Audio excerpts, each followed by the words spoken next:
And Assalamualaikum warahmatullahi wabarakatuh. How are you today? Well, meet again with me in the same old channel dalam video pembelajaran bahasa Inggris especially for students of elementary school. Okay, in this opportunity we are going to discuss about new chapter. Class, have you ever read a storybook? Pernahkah kalian membaca buku cerita? And what title of storybook have you ever read? Buku cerita apa yang sudah pernah kalian baca? Roro Jonggrang, Malin Kundang, The Legend of Double Lake, or other? Atau yang lainnya? Well, in this time we are going to discuss about folk tale. Kita akan belajar tentang cerita rakyat. Ada yang suka baca cerita rakyat? Good. It is very important for us to learn about folk tale. Do you know why? Right. Because folk tale give us many good lessons and they are full of moral message. Di dalam cerita rakyat, kita akan belajar banyak nilai-nilai moral. Okay, class? Before we continue to our lesson, don't forget to like and subscribe my channel. Okay? Like it. Okay, class, start your own lesson now. Folk tales, atau yang lebih dikenal dengan cerita rakyat. Folk tales are imaginary stories which have existed in the society from generation to generation. Cerita rakyat itu adalah suatu cerita fiksi atau imajinasi yang berkembang di masyarakat dari generasi ke generasi.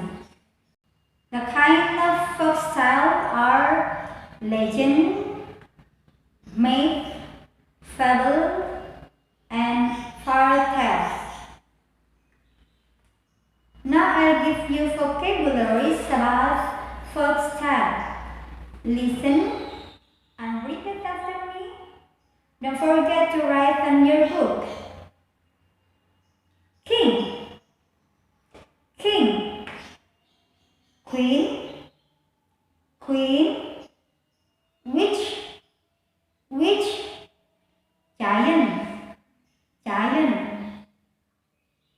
Fair, fair. Princess, princess. Prince, prince. Unicorn, unicorn. Oke, sekarang kita artikan satu persatu. King, raja. Queen, ratu. Witch, penyihir. Giant, raksasa.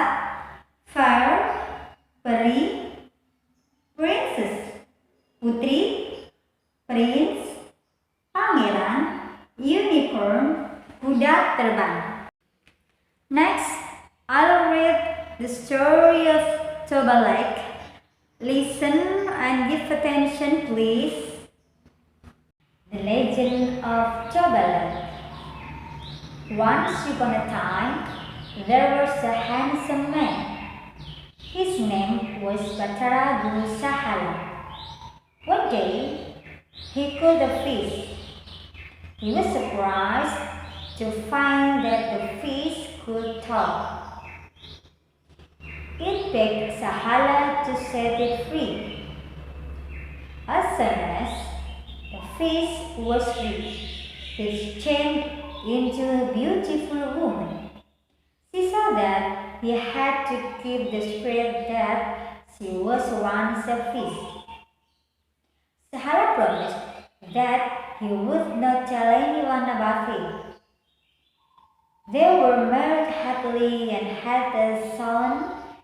His name was Samashir. One day, Sahala got very angry to his son and said, "You are son of fish." Samashir went home and told his mother about it. His mother was annoyed because Sahala broke his promise.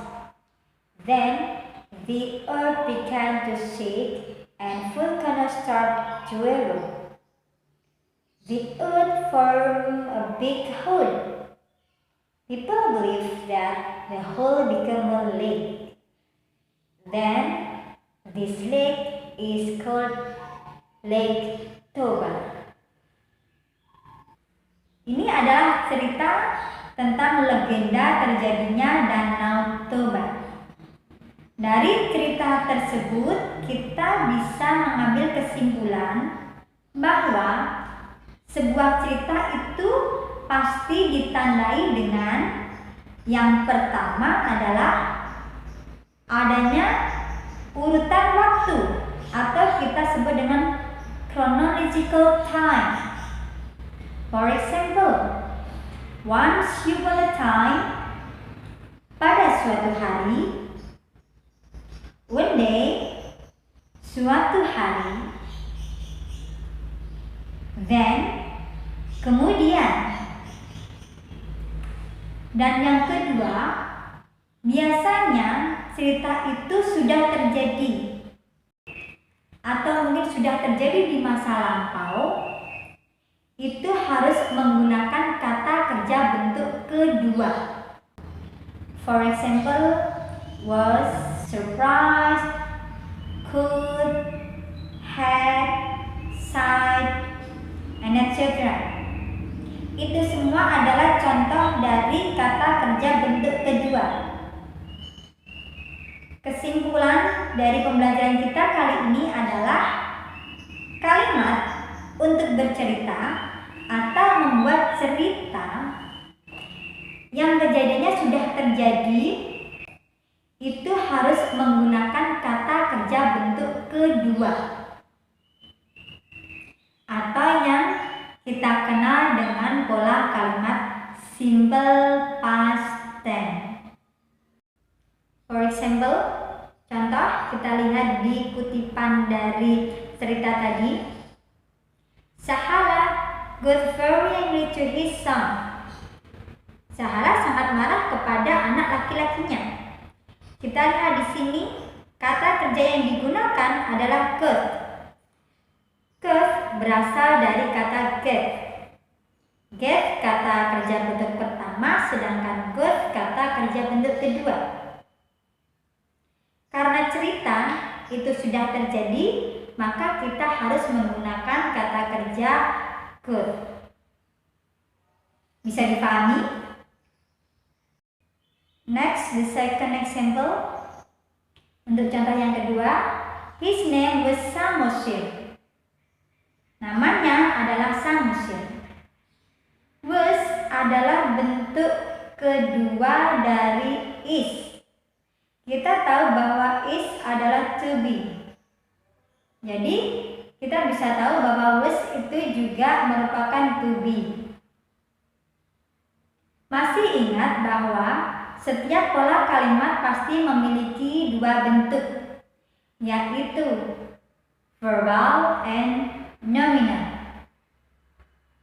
Verbal itu pasti menggunakan kata kerja untuk predikatnya, sedangkan nominal itu predikatnya ditempati oleh noun, adverb, adjektif, atau pronoun. Oke, bisa dimengerti dan difahami untuk materi ini. Oke class, do you understand with our lesson today? Apakah kalian paham dengan pembelajaran kita kali ini?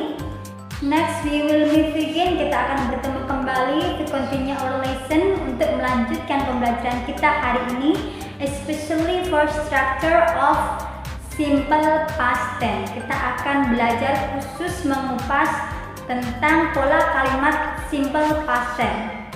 Okay, thanks for your attention and wassalamualaikum warahmatullahi wabarakatuh. Bye bye.